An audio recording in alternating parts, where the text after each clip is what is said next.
बिन यति बेला हामी समाज रूपान्तरण टेलिभिजनको टिम यो 8 गाउँपालिकाको वडा नम्बर 4 युवामा छौं र यहाँ चाहिँ हाम्रो पूर्व सम्माननीय प्रधानमन्त्री केपी शर्मा ओलीको पुर्खेली घरमा आइपुगेका छौं र यहाँ विभिन्न राजनीतिक पार्टी र जनप्रतिनिधिहरूको एउटा ठूलो भेला पनि छ र यति बेला यो जेनजी पुस्ताले जुन खालको भाद्र 23 र 24 को जुन आन्दोलनमा एउटा हिंसात्मक गतिविधि गरेका थिए त्यही सन्दर्भमा रहेर आज हामी यहाँहरूसँग कुराकानी गर्नेछौं र हामीसँग यसै 8 गाउँपालिका वडा नम्बर 4 का अध्यक्षजी हुनुहुन्छ। अध्यक्षजी नमस्ते।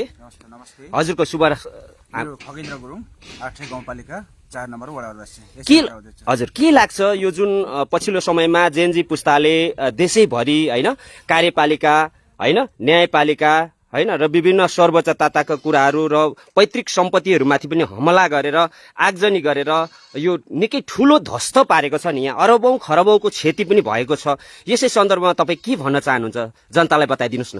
जुन यो 22 र 23 गते र 24 गते जुन घटना छ हजुर त्यो प्रति देशलाई नै ठूलो संकट र आपत्ति परेको छ। हजुर हजुर यसमा जेनजी युवा साथीहरूको माग यसलाई नजायज भनेर जायज नै छ। हजुर हजुर तर यी बीचमा जति पनि जेनजीको नाम गरेर घुसपेट साथीहरूले गरेको छन् जुन देशको लागि राष्ट्रको लागि जति पनि सम्पदाहरू नष्ट गर्ने काम सम्पत्तिहरू नष्ट गर्ने काम घरहरू नष्ट गर्ने काम यो एकदम अन्जायज छ। हजुर यसलाई चाहिँ अहिले बनिएको सरकारले यो अन्तरिम सरकारले यसलाई जसरी हुन्छ कानुनको दायरामा ल्याएर कारबाहीमा ल्याउनुपर्छ। यो नगर्ने काम भएको छ। एक्जाम्पल मानिलिउँ हाम्रो सम्माननीय प्रधानमन्त्री केपी ओलीज्यूको घर यो खाली घर हजुर हजुर जलाउनु भयो उहाँहरूले। हजुर जेनजी पुस्ताले पाए यहाँबाट के आखिर पाए के यहाँबाट होइन र यहाँ त केही पनि छैन। उहाँको एउटा पहिचानको रूपमा उहाँ जन्मको जन्मघर भने पहिचानको रूपमा रहेको घर थियो होइन। तर यो जलाएर पाए त केही पनि पाएन नि त। तर मलाई लाग्छ यी जेनजीको साथीहरूले गरेको होइन यो सबै कुरा।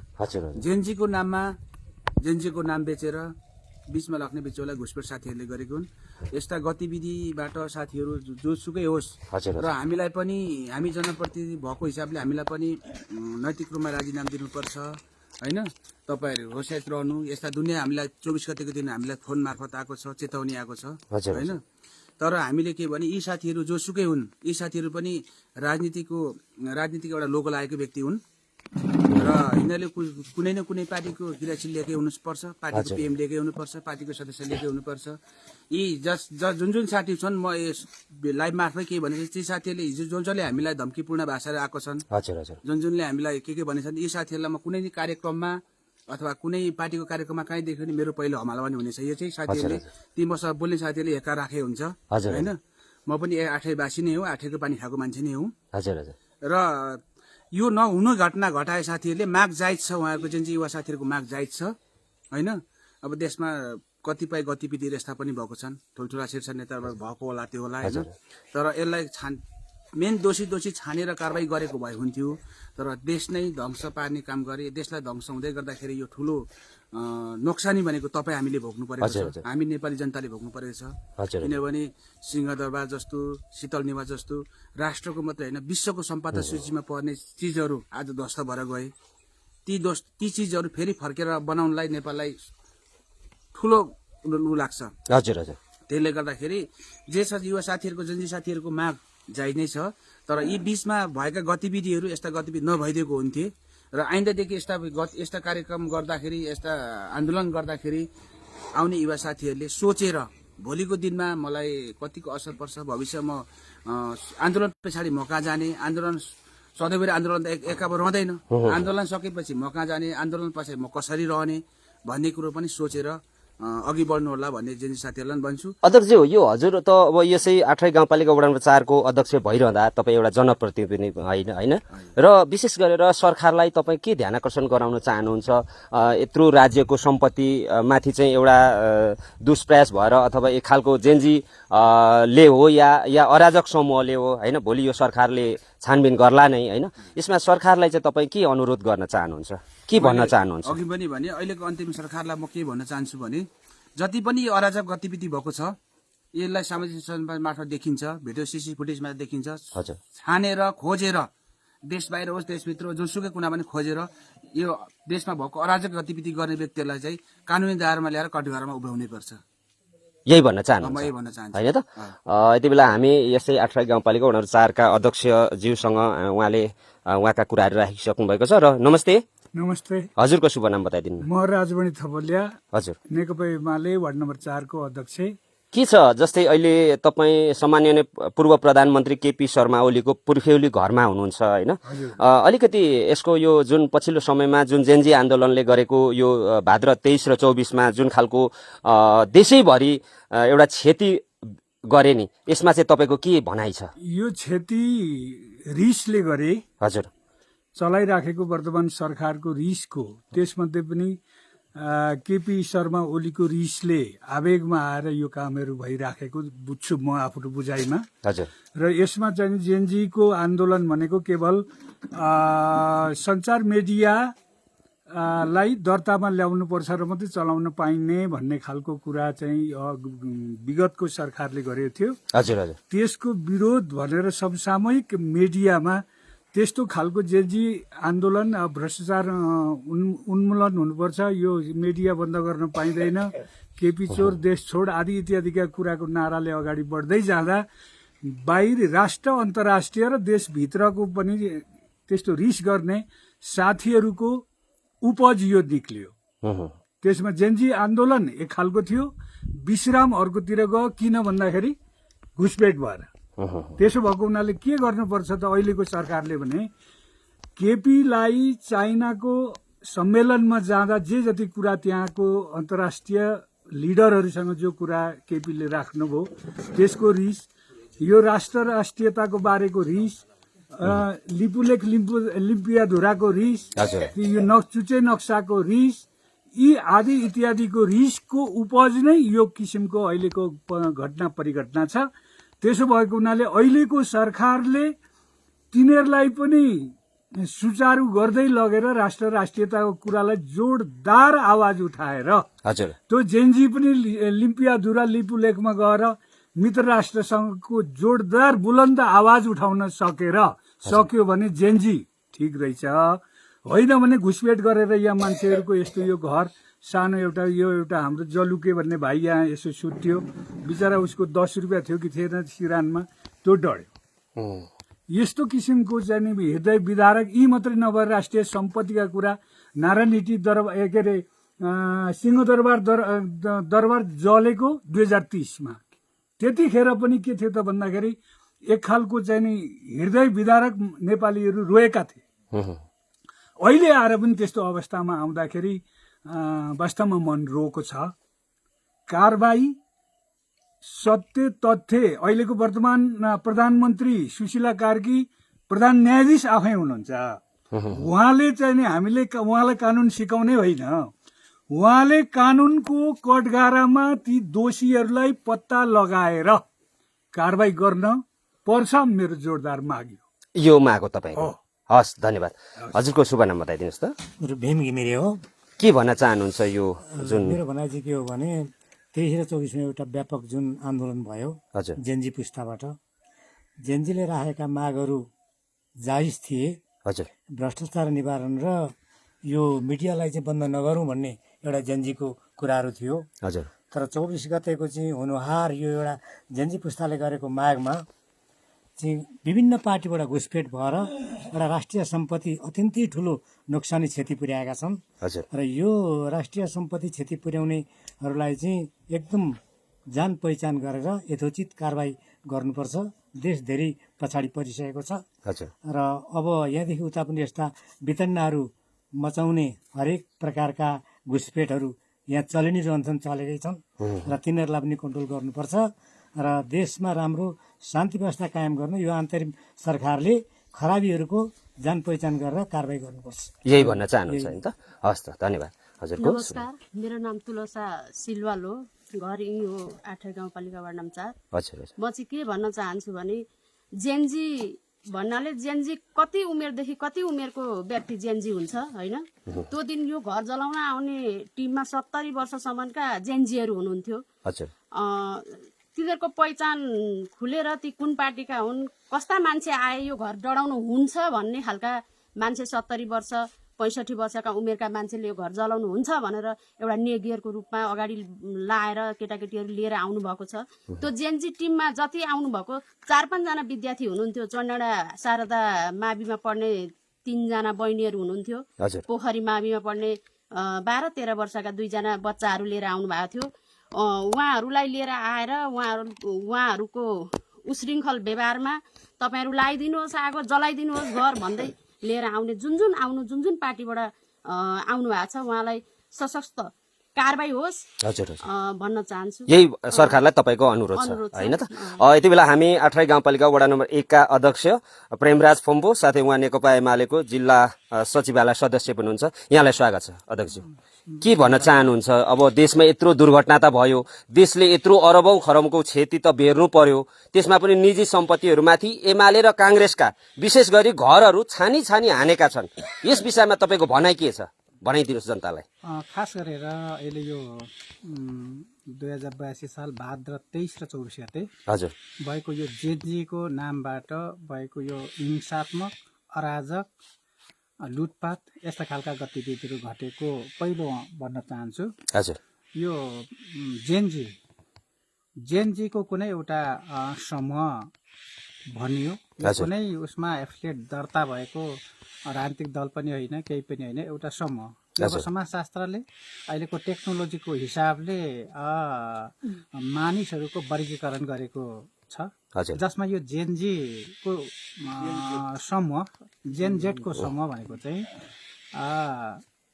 14 वर्षदेखि 28 वर्षको समूहलाई जेएनजी भनेर भनिन्छ। हजुर हजुर भनेपछि त्यहाँदेखि जेन वाई, जेन एक्स होइन, बिटा अल्फा भन्नेहरू त्यसो क्याटेगोरी गरेको पाइन्छ। हजुर अहिले मुख्य रूपमा टर्का रूपमा चाहिँ यहाँ जेनजेडको आन्दोलनले यो सबै आज हामी यहाँ ठ्याक्कै हाम्रो पूर्व प्रधानमन्त्री हजुर हजुर हाम्रो नेकपा एमाले पार्टीको सदस्य अध्यक्ष उहाँको घरमा हामी यहाँ आएर यसरी रिपोर्टिङ गरिरहँदाखेरि आम जनताले म के भन्न चाहन्छु भने देशमा यस्तो अराजक गतिविधि घट्छ भन्ने लागेको थिएन। हजुर जेनजेडको समूहले उठाएको विषयहरू चाहिँ मलाई ठिक लाग्छ। फेरि त्यो के त भन्दाखेरि विकास क्रमको सन्दर्भमा यो समूहले अहिले टेक्नोलोजीसँग हुर्केको यिनीहरू जति पनि अहिले टेक्नोलोजी आएका छन्, कम्प्युटर, मोबाइल, इन्स्टाग्राम, फेसबुक होइन, मेसेन्जर, भाइबर, यी सबै चिजहरू उनीहरूले बुझेका छन्। र यो जेनजेड समूहमा यिनीहरूसँग एउटा डकुमेन्ट छ। यिनीहरू अहिले एसईदेखि मास्टर लेभल र डाक्टर सम्मानका PhD सम्मानको डकुमेन्ट बोकेको एउटा बौद्धिक वर्गहरूको समूह छ। अब हुनसक्छ यो समूहले आन्दोलन गरेन भन्न चाहिँ मलाई लाग्दैन। आन्दोलन गरे कुन हिसाबमा भन्दाखेरि चाहिँ उनीहरू अहिले हरेक हिसाबमा टेक्नोलोजीले गर्दाखेरि उनीहरू फ्यामिलियर छन् होइन, टेक्नोलोजी मैत्री छन्। देश विकासको राष्ट्रिय तथा अन्तर्राष्ट्रिय विकासहरूलाई उनीहरूले अहिले हेर्न सक्छन् होला। यो नेपाल, चीन, भारत र नेपाल एकैचोटि करिब 1 वर्षको अन्तरमा स्वाधीन भएका हुन्। चीन अहिले विश्वको अर्थतन्त्रको हिसाबले सबैभन्दा ठुलो देश बनिसकेको छ। र भारत शक्तिको हिसाबले तेस्रो शक्तिशाली विश्वमै तेस्रो शक्तिशाली राष्ट्र भनेर चिनिन्छ भने नेपालमा किन हुन सकेन भन्ने कुरा उनीहरूले खोजी गरे होला। यो कुरामा दुईमा छैन। र त्यसैले गर्दाखेरि जेनजेड समूहले उठाएका विषयहरू यो देश करप्सनले गर्दाखेरि, भ्रष्टाचारले गर्दाखेरि पो माथि उठ्न सकेन कि यो देश हिजो नेतृत्व गरेका बुढापाकाहरूले नेतृत्व गरिरहेका छन् त्यसले पो उठ्न सकेन कि भन्ने कुरा पहिचान गरेर उनीहरूले अबका दिनमा भ्रष्टाचार हुनु हुँदैन। यो पुरानो पुस्ताले मात्रै यो देशलाई अब हामीले टेस्ट गरिसक्यौँ। खालि नयाँ बोतल ल्याउने, पुरानै वाइन लगाएर नयाँ भनेर बिक्री गर्ने, यो हिसाबले चाहिँ देश विकास हुन सक्दैन। अब हामी लाग्न पर्छ भनेर उनीहरूले उठाएको विषयमा उठाए। भ्रष्टाचार गर्नेहरूलाई केही व्यक्तिहरूलाई उनीहरूले पूर्व प्रधानमन्त्री होइन, तपाईँको भनाइ चाहिँ नि जस्तै अर्जुनल जेनजीको नाममा कतै डुप्लिकेट जेनजीहरूले चाहिँ एउटा धमिलो पानीमा माछा मार्ने षड्यन्त्र गरे हो भन्नुहुन्छ? हो, म त्यही कुरा गर्न खोजिरहेको छु। त्यसले गर्दाखेरि अब यसरी अब जेनजीहरूले अब यो देश विकास हुन नसकेको कारणले गर्दाखेरि चाहिँ अब हामीले गर्नुपर्छ भने यिनीहरूले धेरै राम्रो कुराहरू उठाएका थिए। हजुर, तर भइदियो के त भन्दाखेरि यहाँ जेनजीको नाममा डुप्लिकेट जेनजी आएर चाहिँ यो तहस नहस गरेको पाइन्छ। यो किन भन्दाखेरि यसको पुष्टिको आधार आज हाम्रो पूर्व प्रधानमन्त्री पार्टीको सदस्य अध्यक्षको घरमा आएर यो रिपोर्टिङ गरिरहँदा म एउटा के कुरा इङ्गित गर्न चाहन्छु भने राष्ट्रियताका लागि सधैँ लडिरहने जेपी शर्मा ओली हुन्। हजुर हजुर यो के छ भन्दाखेरि यो वर्ष मात्रै यो 1 वर्षको अन्तरालमा मात्रै हाम्रो पार्टीका अध्यक्ष प्रधानमन्त्री हुनुहुन्थ्यो। हजुर हजुर चीनको भ्रमण 2 पटक भ्रमण गर्नुभयो, औपचारिक भ्रमण। भारतले निम्ता दिइरहँदाखेरि उहाँ त्यहाँ जान इच्छा गरिराख्नु भएको थिएन। एउटा विषय यो कुरा टड्का रूपमा उठेको छ। दोस्रो विषय के त भन्दाखेरि राष्ट्र र राष्ट्रियताका लागि चट्टानी अडान राख्ने केपी ओली।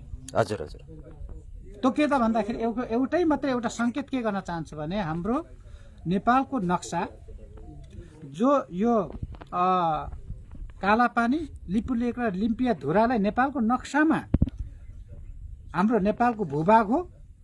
त्यसले गर्दा यसलाई नेपालको नक्सामा संशोधन गरेर वैधानिक प्रक्रियाले हाम्रो नेपालको भूमि हो भनेर उहाँले नक्साङ्कन गर्नुभयो, उहाँकै नेतृत्वमा भयो।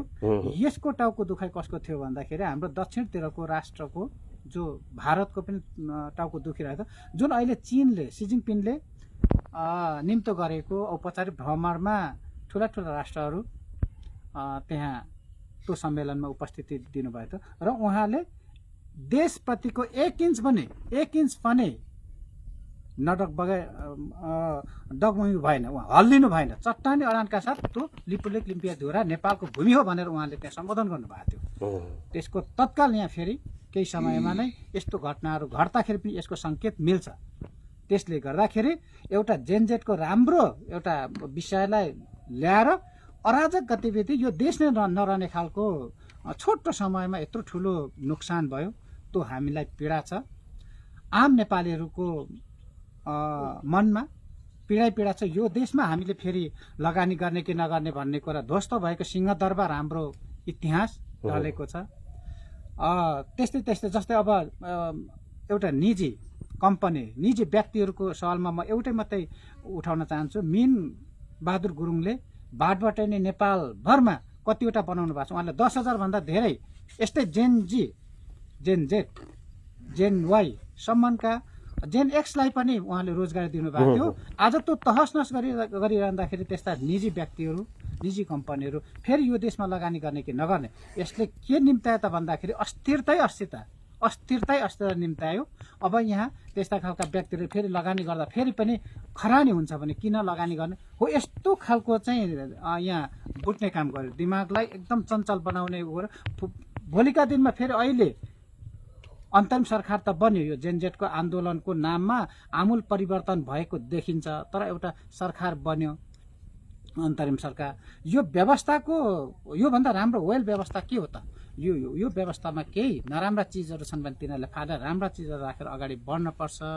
तर के भने अब अहिले प्रधानमन्त्री नियुक्ति हुनुभएको हाम्रो सुशीला कार्की होइन, सम्माननीय सुशीला कार्की प्रधानमन्त्री हुनुहुन्छ।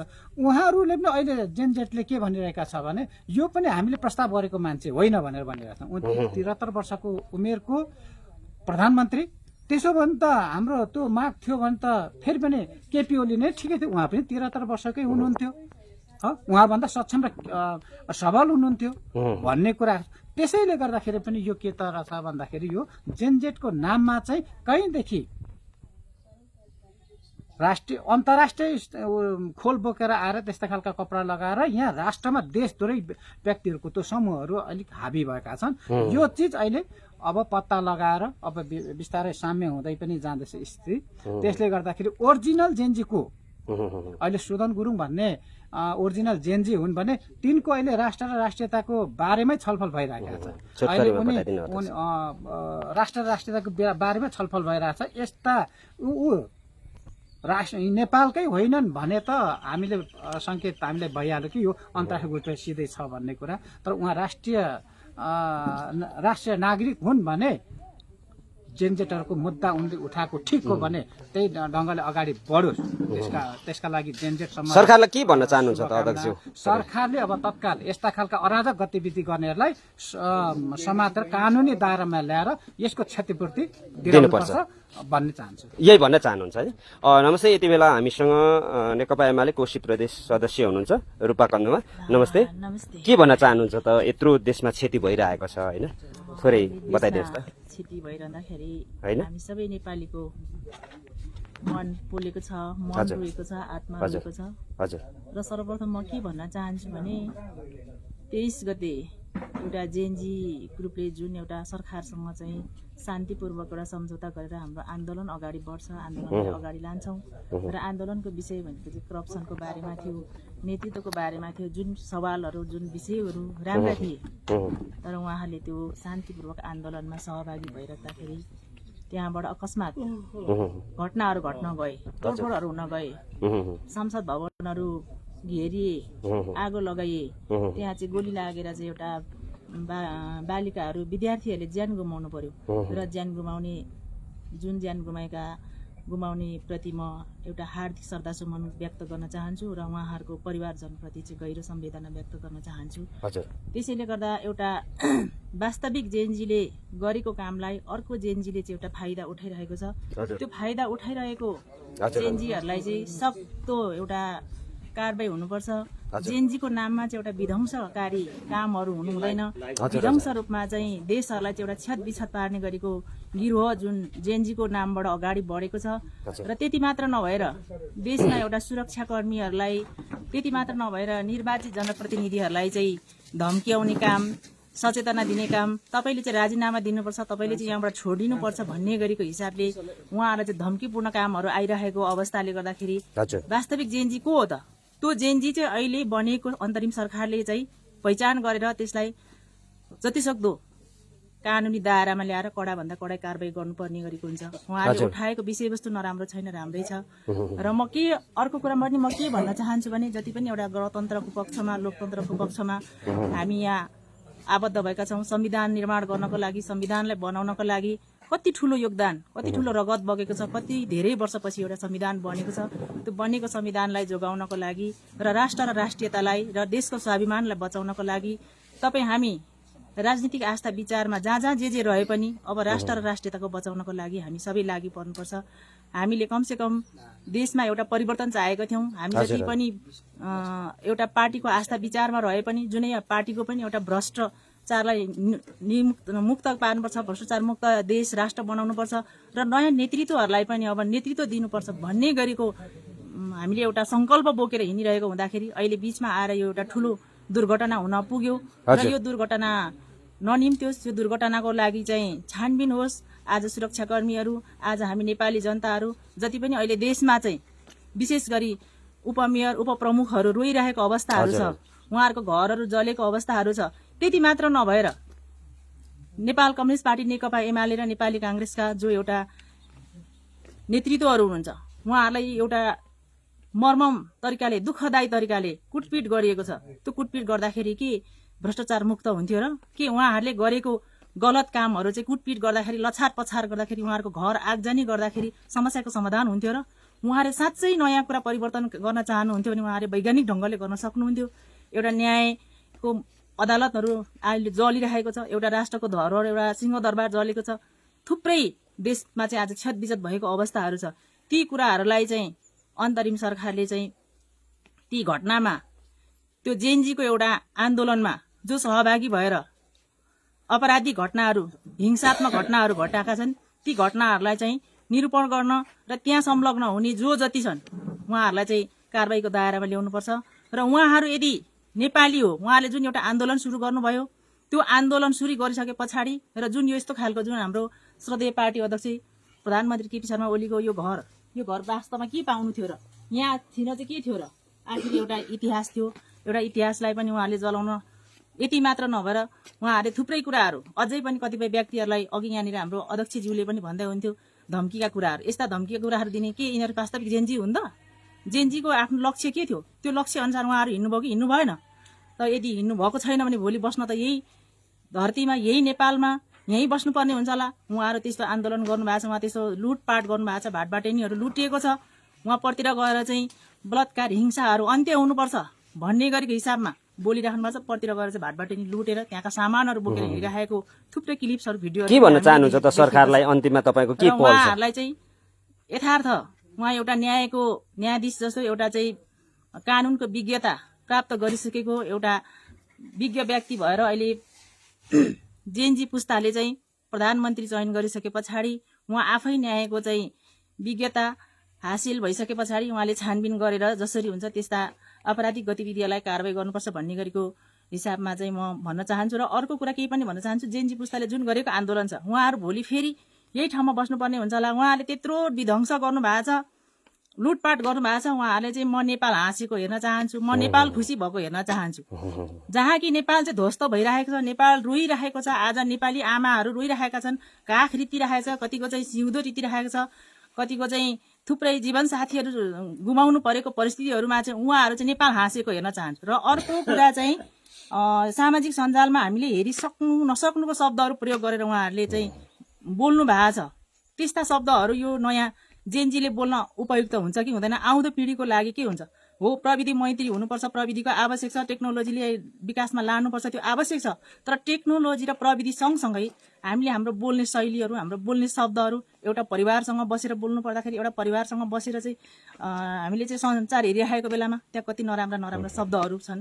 त्यस्ता व्यक्तिहरूलाई चाहिँ जतिसक्दो छिटो चाहिँ छानबिन गरेर कारबाहीको दायरामा ल्याउनुपर्छ र जतिसक्दो चाँडो यो संविधान लोकतन्त्रलाई बचाउनको लागि तपाईँ हामीको राजनीतिक आस्था विचार जहाँ जहाँ जे रहे पनि हामी एक हुनुपर्छ।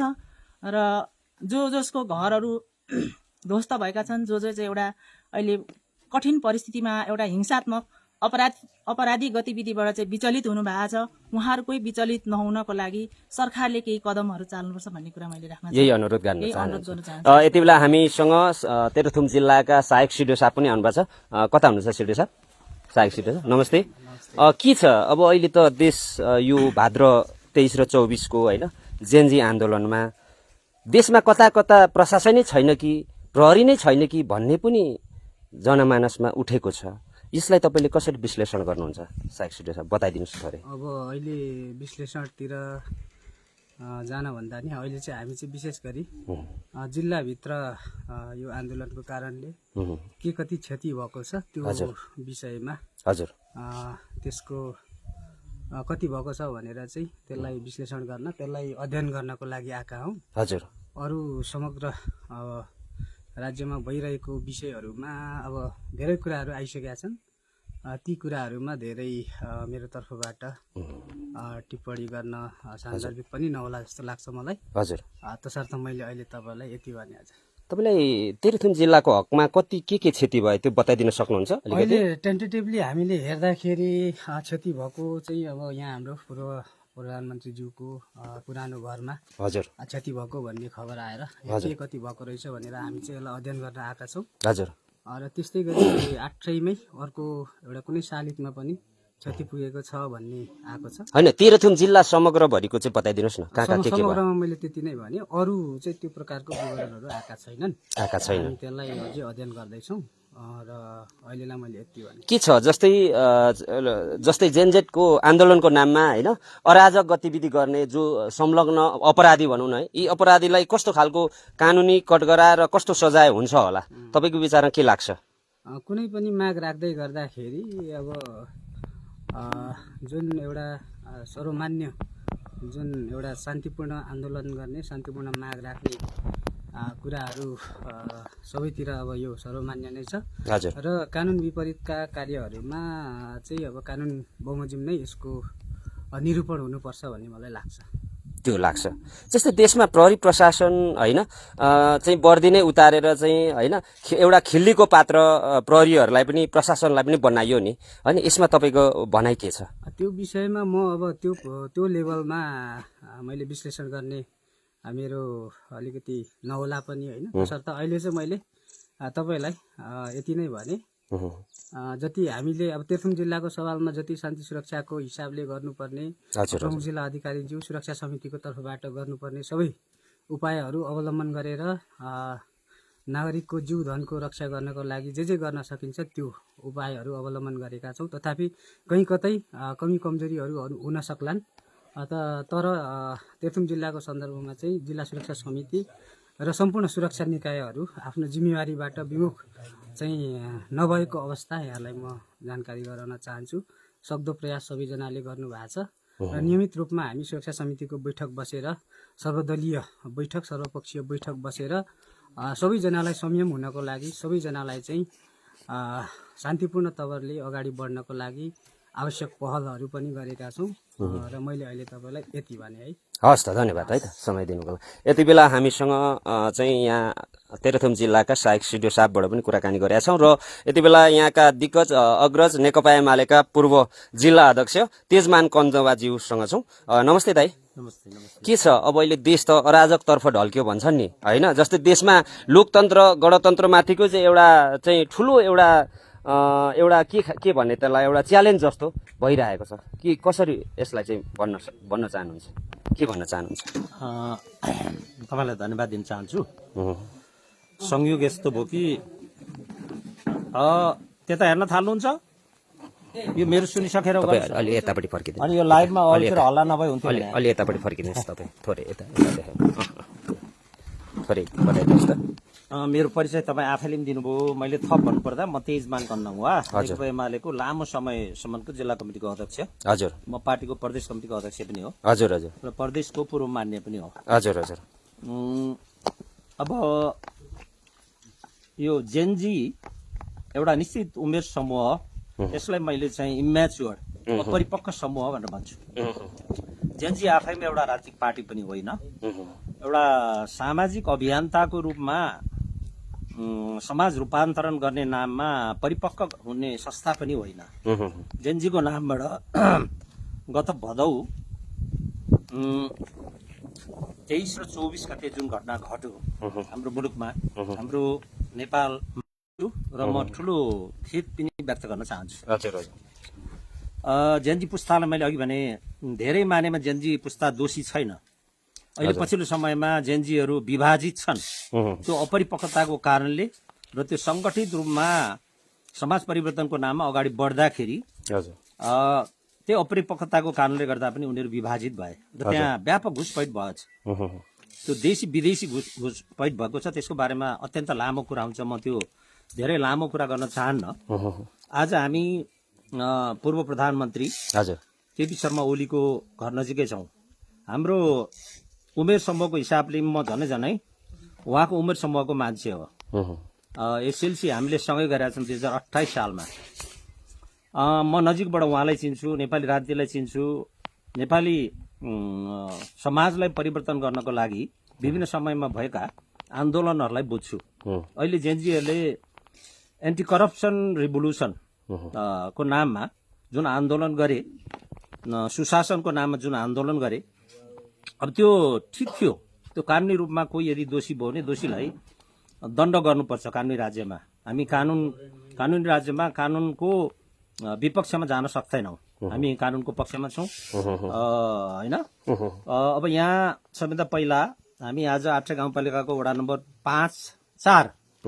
4मा छौँ। 4 को वडा अध्यक्षज्यू नेपाली काङ्ग्रेसबाट निर्वाचित साथी खगेन्द्र गुरुङ, अघि उहाँले जे कुरा भन्नुभयो, अब मैले भन्ने कुरा धेरै त्यो हो, तथापि मेरो भिन्न विषय के भन्दा नेपाल र नेपाली हुनुमा सम्पूर्ण नेपालीहरूले गौरव गर्नुपर्छ।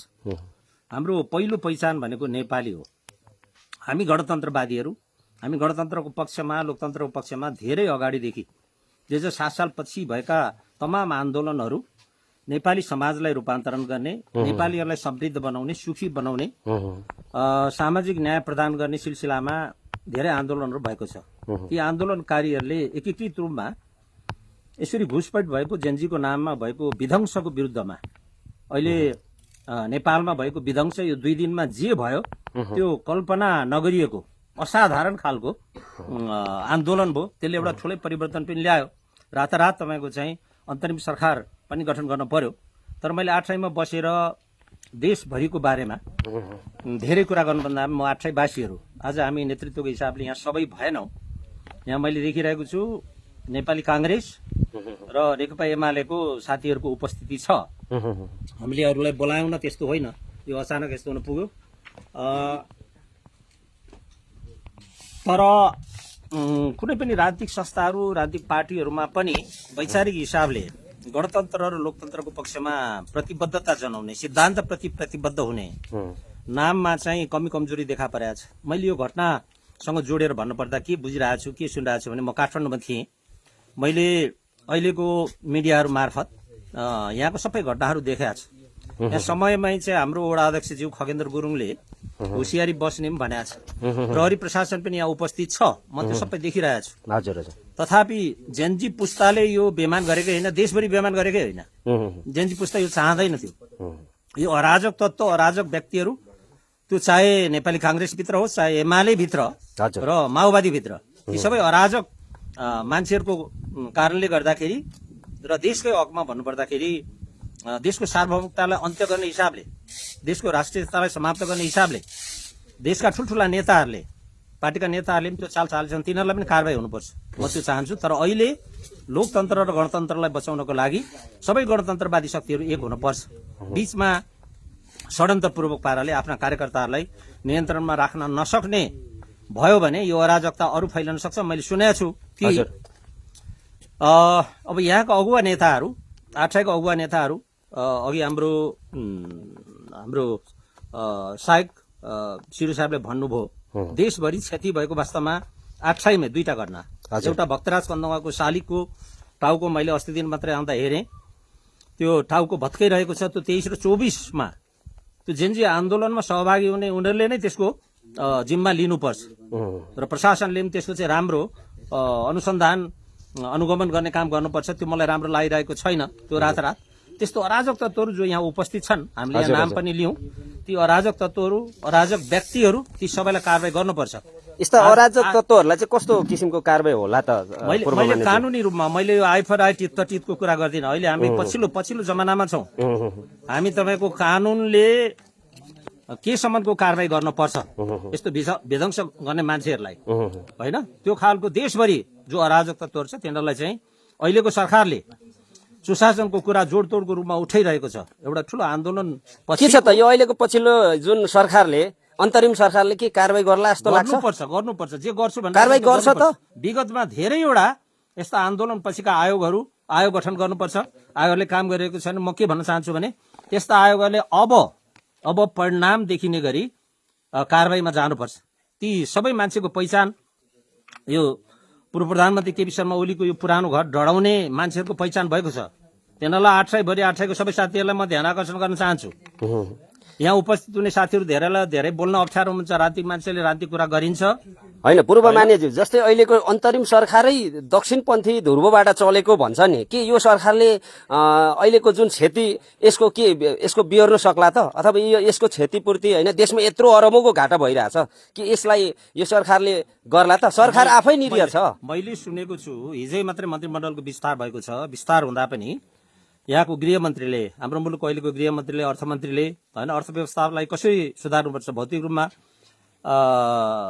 सर्वोच्च अदालत डढाउने काम भएको छ, विशेष अदालत डढाउने काम भएको छ, राष्ट्रपतिको निवास डढाउने काम भएको छ, राष्ट्रपति भवन डढाउने काम भएको छ, सिंहदरबार गृह मन्त्रालय डढाउने काम भएको छ, धेरै देशभरिका 18-20वटा जिल्ला अदालतहरू डढाउने काम भएको छ।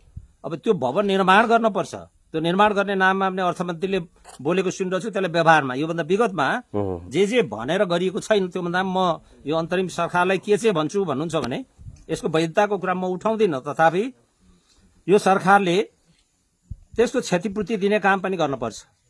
देश बनाउने काममा अगाडि जानुपर्छ। सुशासनको नाममा अगाडि बढोस् यो सरकार, त्यसलाई म शुभकामना भन्न चाहन्छु। तर आयोग गठन गरेर समाजमा अराजकता फैलाउने त्यस्ता व्यक्तिगत तत्त्वहरू र पार्टी भनेर पार्टीमा लागेर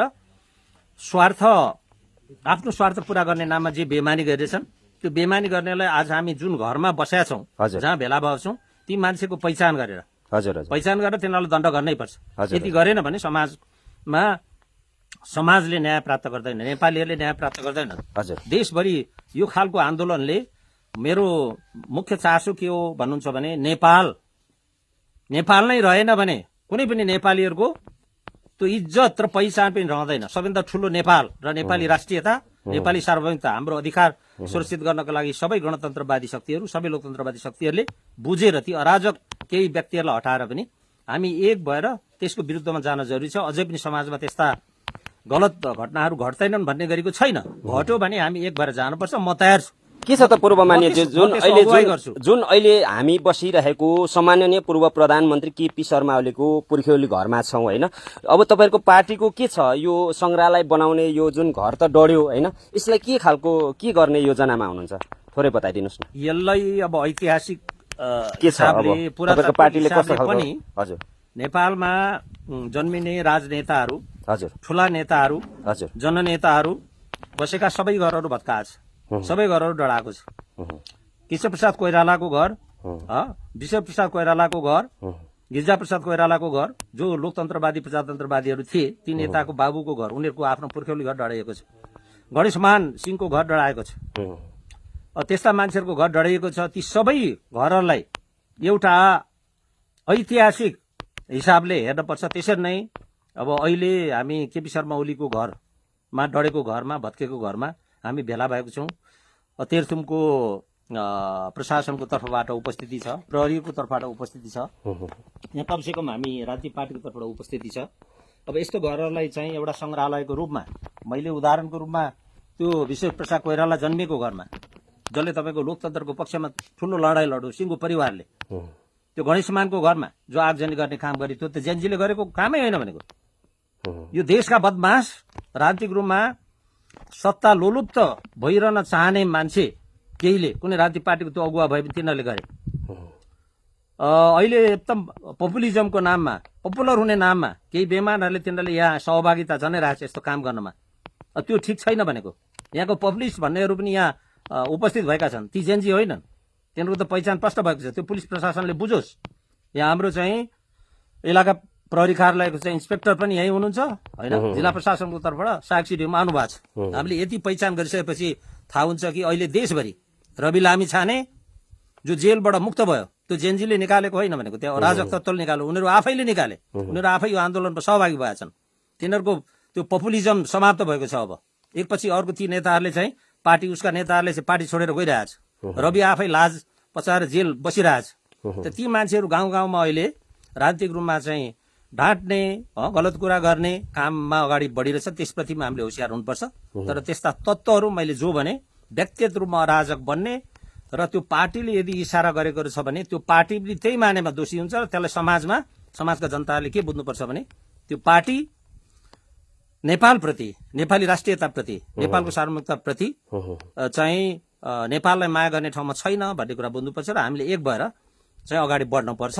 अहिलेको अन्तरिम सरकारलाई के भन्न चाहनुहुन्छ? यो जुन देशमा क्षति भयो होइन, यत्रो विध्वंस भयो होइन, राष्ट्रियता र राष्ट्रिय सार्वभौमिकताप्रति प्रतिबद्ध भएर यो देश रहिरहन पर्छ। देश रहेन भने नेपाली भन्ने रहँदैन। यदि विदेशीहरूको त्यस्तो चलखेल छ भने यो सरकारले देशबाट टाढो रहेर नेपाललाई बचाउने हिसाबले राम्रो काम गर्दै गएमा नेपाली जनताहरू खुसी हुनेछन् होइन। सबै नेपाली जनता खुसी हुने हिसाबको काम गरेर जानुपर्छ। र यो खालको अराजक प्रवृत्ति जसले देशभरि मेचीदेखि महाकालीसम्म, हिमालदेखि तराईसम्म जे क्षति भएको छ त्यो क्षति गर्ने व्यक्तिहरूलाई कारवाही गर्ने कठोर एउटा निर्णय उनीहरूले गर्नुपर्छ। यो सरकारले म त्यही भन्न चाहन्छु। त्यही भन्न चाहनुहुन्छ होइन? हस् त, धन्यवाद। यति बेला हामी पूर्व प्रधानमन्त्री सम्माननीय केपी शर्मा ओलीको घरमा रहेर यति बेला हामी यहाँ विभिन्न राजनीतिक दल र यहाँका सहायक सिडिओ लगायत यहाँका प्रहरी प्रशासन र विभिन्न चाहिँ विभिन्न दलीय राजनीतिक कर्मीहरू यहाँ उपस्थित हुनुभएको छ र हामीले उहाँहरूका राय सल्लाह सुझाव लिएका थियौँ। र यति बेला हामी ठ्याक्कै यो समाज रूपान्तरण टेलिभिजन लगातार अहिले करिब करिब 15देखि 20 दिनको दौडानमा अहिले हामी हिँडिरहेका छौँ र विभिन्न ठाउँहरूको अपडेट लिइ नै रहेका छौँ। र यति बेला हामी यहाँ हाम्रो सहायक सिडिओ साहबहरू पनि आउनु भएको छ र यहाँ चाहिँ यसको क्षति कति भयो, भौतिक क्षति के भयो भन्ने विषयमा रहेर हामीले यहाँ उहाँहरूले यो हेर्दै हुनुहुन्छ। यसको मुचुल्का उठाउने चाहिँ आफ्नो तर्फबाट होला र विशेष गरेर यो जुन सम्माननीय पूर्व प्रधानमन्त्रीको घर चाहिँ जलेर यो जेनजी पुस्ताका चाहिँ आन्दोलनकारीहरूले चाहिँ क्षस्त विच्छेद बनाएको अवस्था छ र हामी तपाईँलाई प्रत्यक्ष रूपमा अपडेट गराइरहेका छौँ र देशैभरि चाहिँ अरबौं खरबौंको क्षति पनि भएको छ र हामी तपाईँलाई यहाँ चाहिँ अहिले अपडेट गराउने क्रम जारी छ र हामी विभिन्न जिल्लाहरूको विभिन्न ठाउँहरूको अपडेट निरन्तर र जारी राख्नेछौँ।